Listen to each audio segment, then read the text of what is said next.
Hi, everybody. I'm Brittany Lewis, a breaking news reporter here at Forbes. Joining me now is retired Rear Admiral Mark Montgomery, a senior director at the Foundation for Defense of Democracies. Admiral Montgomery, thank you so much for joining me. Well, thank you for having me, Brittany. I always appreciate your perspective on international conflicts, and I want to start today with the war in the Middle East between Israel and Hamas. There have been significant developments within the past couple of weeks or so, but I want to start with the most recent. On Tuesday, Israel launched a ground offensive into Gaza City almost 2 years into this war. So to start off the conversation, what do you make of that most recent escalation? I think this is what Prime Minister Netanyahu had indicated would happen about a month ago, and I think the Israeli Defense Force, fought the idea of this for a while, just because they feel this is going to be a very risky and potentially dangerous for both themselves and for Gazan citizens offensive, because you're really trying to root out the last portions of Hamas, and you're trying your hardest not to kill hostages who are being used as human shields. And this is just a very challenging mission for the Israeli Defense Force, and one, I don't begrudge them. I think there's a lot of risk involved in this for both Israeli forces and for Gazan civilians who do not relocate to the indicated humanitarian areas. Prime Minister Netanyahu said that the goals of this are ultimately to dismantle Hamas as well as get back those hostages. Do you think this will achieve any of those goals or both? What does that look like? I think it's dismantling Hamas. Do I think they can kill almost all the Hamas fighters that are in the field right now? Yes. Does that mean a new crop of Hamas fighters rises out of the camps, the humanitarian camps where they're keeping the Gazan residents right now? Probably. So I'm not sure you ever stamp it out completely, even with an effective offensive operation. As for the hostages, I do think they'll get back all the bodies eventually. I'm not 100% sure that this is the best way to keep hostages, the remaining hostages who are alive. And so, but that's a risk you take. And frankly, Hamas has dealt in such bad faith on the hostages, starting with the fact that they took them, that you could probably forgive Netanyahu not believing that there's another solution other than this in terms of the hostages. It has been almost 2 years since the start of this war on October 7th, and I'm curious if you see a path to peace through diplomacy and how likely that is. I want you, if you could, read between the lines of Secretary of State Marco Rubio's recent statement right after Israel launched its ground offensive in Gaza City. This is what he said, quote, "We think we have a very short window of time in which a deal can happen. We don't have months anymore, and we probably have days and maybe a few weeks. So it's a key moment, an important moment. And again, our preference, our number one choice, is that this ends through a negotiated settlement where Hamas says, we're going to demilitarize, we're no longer going to pose a threat, we're going to disband, we're going to release every single hostage." What do you make of what he said? Can you unpack that for us? Yeah, he's correct that there's probably one last good chance here, as Israel ramps up this offensive. At some point, Israel is going to just continue the offensive home. But there is a point where you're ramping up, you're demonstrating your willingness to do it, but you're in a position where you could still, pull back. I think we're at that point. I don't even know if it's weeks. I think it's more like days before Israel just determines that this is the final course. So, from my perspective, Secretary Rubio is right, and the time frame might be even tighter than he thought. Days, not weeks, and certainly not months, for this to resolve through a diplomatic process. And as we know, there's already a humanitarian crisis in Gaza. A new report from the United Nations Commissions of Inquiry said Israel is committing genocide in Gaza. What do you think this offensive does to the situation on the ground there, A, as well as Israel's relationship really with the rest of the world? So first I would say an offensive doesn't help, right? There's not a world in which this is a beneficial contribution to the humanitarian crisis. But again, these are choices Hamas made, since October 7th of 2023. And their choice to use hostages as human shields continues that. And I'll also say I've read the UN report. I've read the Israeli response. I think there's a lot of error in the UN report. That doesn't mean there's not facts in the UN report, but there's a lot of error in how they draw conclusions and who's responsible for what. I would say generally the international community tends to blame Israel, investigate actual causes later. So I take that with a grain of salt. But there's no doubt that this war has been horrific on Gazan civilians. There's no arguing that.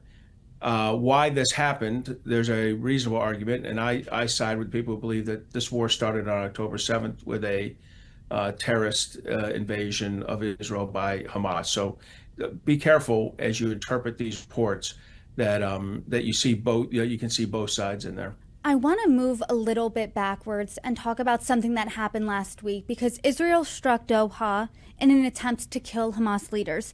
And there's conflicting reporting about what the U.S. knew and when it comes to these Doha strikes. The White House said that they didn't know until after the strikes, and this is in part what President Trump said about them last week. Unilaterally bombing inside Qatar, a sovereign nation and close ally of the U.S. that is working very hard and bravely taking risks with us to broker peace, does not advance Israel or America's goals. However, eliminating Hamas, who have profited off of the misery of those living in Gaza, is a worthy goal. There's new reporting from Axios that indicates the White House knew right before Israel launched that strike. Apparently, according to the Israeli officials that Axios talked to, the White House knew with enough time to stop these strikes if they could, and they chose not to. The White House denies knowing beforehand, though. So A, what do you make of that reporting? And B, what do you think that this does to the relationship between Israel and the United States, as well as the United States and Qatar? Well, there's a lot to unpack there. So I'll start Lot with, to unpack, yeah. well, it's likely they knew ahead of time, right? I think that's a fair thing. Whether you could have stopped Israel or not, I think is a question for hindsight. Once Israel's decided to make an attack like this, I think holding the Hamas leadership accountable is absolutely appropriate. Doing it by striking a downtown suburb of a U.S. partner who houses a lot of U.S. forces and has a lot of U.S. expatriates living there was a very unnecessarily risky operation. And so, frankly, I would tell the Israelis they need to take more of the 72 Munich attachment. As you may know, after the Arab attack on the Israeli athletes at the 72 Munich Olympics, the Israelis made a list of who was responsible. And over the next 20 plus years, they held each of those people accountable. I think that's how they need to treat the Hamas leadership.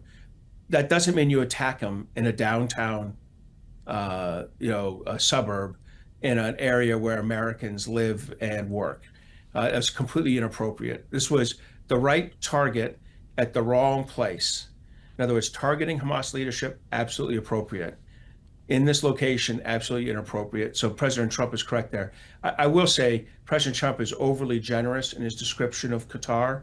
I think they are a transactional state that does not have U.S. national interest at heart.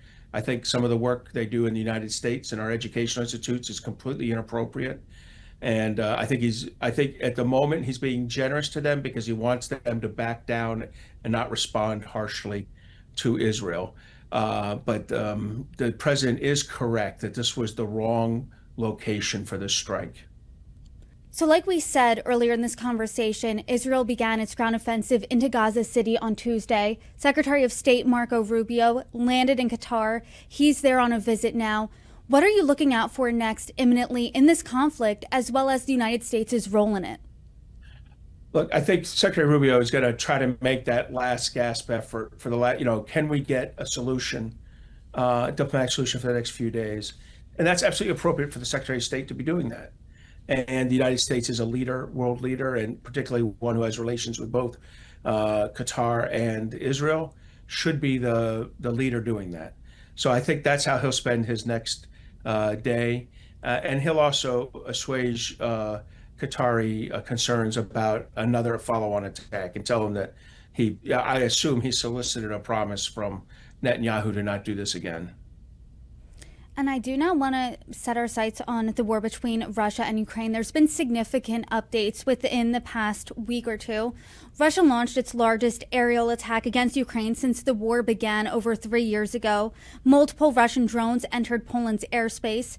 And Ukraine's President Zelensky said he wants a strong sanctions package from the U.S. and for President Trump to take what he describes as a clear position on Russian President Vladimir Putin.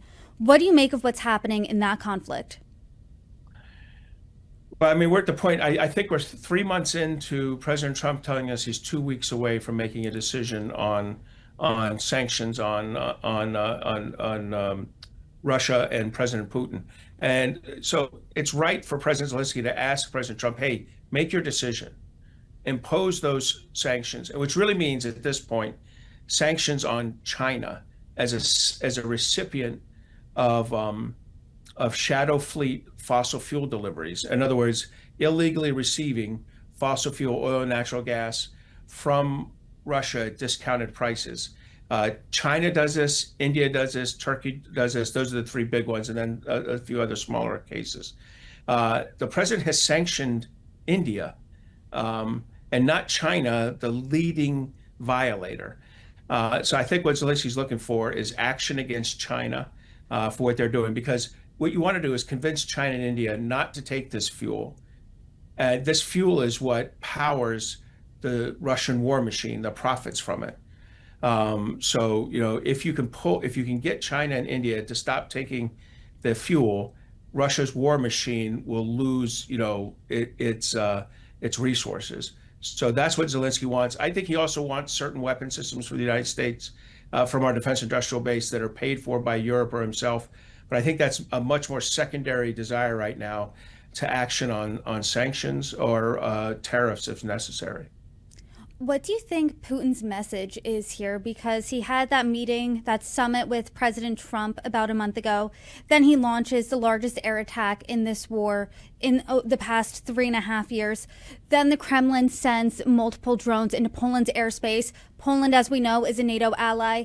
The Kremlin said that was an accident, that wasn't purposeful.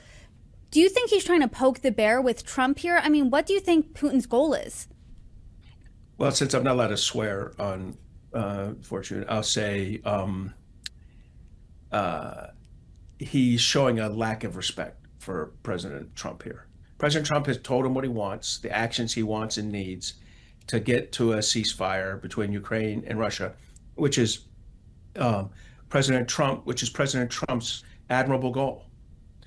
And President Putin is repeatedly and routinely disrespecting President Trump with these attacks. The accelerated attacks on Ukraine, you're absolutely right, killing Ukrainian civilians, destroying Ukrainian critical infrastructure. And that was clearly an intentional shot of 19 drones into Poland. And so what specifically are you looking out for next? Because we know a few days leading up to that Alaska summit between Putin and himself, President Trump was asked what happens if Putin doesn't agree to end the war. And President Trump said something to the effect of, I'm going to be very tough. He's been having that tough rhetoric. Do you think we need to see some follow through from President Trump soon? And when do you think that's going to be? Absolutely, we need to see follow through. And as I've said, he's 3 months into a 2 week, time horizon. In other words, 2 weeks from now, I'll take action. And he's been saying that for 3 months. It's time to take action. It's enough rhetoric. He's the most powerful leader in the world. President Trump can hold President Putin accountable, and he can stop resources from funding the Russian war machine. From my perspective, that's the path to the Nobel Peace Prize. If that's really what President Trump wants, he's going to need to drop the hammer on President Putin. And do you think if President drops the hammer in such a way, it could end this, or it could bring the swift resolution of this war? I think we're at the point where swift is probably not a good descriptor. As soon as I said that, I was like, wait a second, it's been over 3.5 years and we're not seeing swift of anything, really. So I think the right word there's probably an eventual end to it, or an inevitable end to it. If you can convince China and India to stop buying the fossil fuels, by sanctions or tariffs, you will force Putin to make hard decisions between funding his war machine or funding his base, through payments. And that's what the federal budget in Russia goes for: payments to the base, payments to the war machine. To stop funding either one of them introduces a significant credibility problem for President Putin. This is the kind of pressure you need to eventually, inevitably, end this war.